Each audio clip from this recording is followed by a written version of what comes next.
This is the Cambridge O-Level Islamiyat 2058 syllabus, the specific framework governing the 2026 and 2027 examination series. Candidates often approach this exam as a test of rote historical memorization. In practice, the syllabus demands an understanding of its rigid mathematical grading structure. This chart displays the architectural ratio of the exam. Every mark awarded is governed by a 68% to 32% division. That 68% represents Assessment Objective 1. This is the foundational block, dedicated to the accurate recall and selection of relevant facts. The remaining 32% represents Assessment Objective 2. This capstone block requires candidates to demonstrate the significance of those facts in the daily lives and thoughts of Muslims. Candidate mastery depends on satisfying this dual-axis ratio in every exam answer. The internal grading rubrics show why answers become trapped in the 3 to 4 mark range. These responses cover main points but lack the necessary detail and cohesion. Reaching level 4 requires a well-structured and comprehensive response, demonstrating extensive and accurate knowledge relevant to the question.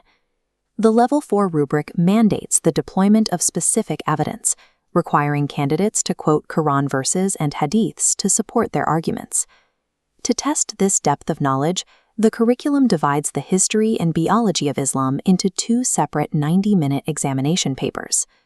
Achieving the Level 4 requirement for evidence requires mapping the factual data of Paper 1 and Paper 2 directly to their primary textual sources.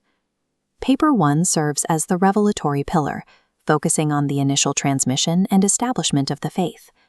The syllabus establishes a historical timeline covering the Prophet Muhammad's life and the experiences of the early Muslim community. Candidates must track the Prophet's activities in Makkah, detailing his call to prophethood and his experiences with his opponents. This is contrasted with his subsequent leadership in Medina, where he managed the community and its relations with other states. The timeline extends to the historical compilation of the Quran under the rightly guided caliphs, emphasizing the transition from oral revelation to a physical text. Paper 1 establishes the historical bedrock. Evaluating Islamic beliefs requires proving knowledge of these foundational geographic and textual milestones. Appendix 1 serves as the textual engine for Paper 1, containing 15 specific Quranic passages set for close study. While answers are written in English, the syllabus requires students to understand these passages with reference to the original Arabic text. Using Surah 112 as a prime example, candidates must extract the major theme of Allah in Himself, identifying His nature as the one and only, eternal and absolute. The remaining passages relate to 2 other categories: God's relationship with the created world and God's messengers. Under Assessment Objective 2, candidates must go beyond translation to explain the importance of these themes in the lives of Muslims today. Appendix 1 provides the specific evidence required for Level 4 marks in Paper 1. Paper 2 serves as the applicative pillar, shifting the focus from revelation to daily implementation. Here, the syllabus moves from the Quran to the study of the Hadith, the recorded sayings and actions of the Prophet. Candidates must detail the historical methodology of Hadith compilation, specifically distinguishing between the Musnad and Musannaf collections. This includes understanding how reliability is tested through the Isnad, or the chain of transmitters, and the Mant, the actual text of the Hadith. The political module of Paper 2 covers the period of rule of the 4 rightly guided caliphs and their achievements as leaders. This module tests the ability to evaluate historical leadership models against modern governance and international relations.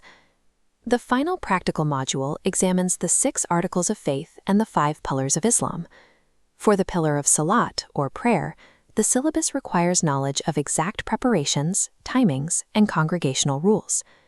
Candidates must also understand jihad across its mental, spiritual, and physical meanings.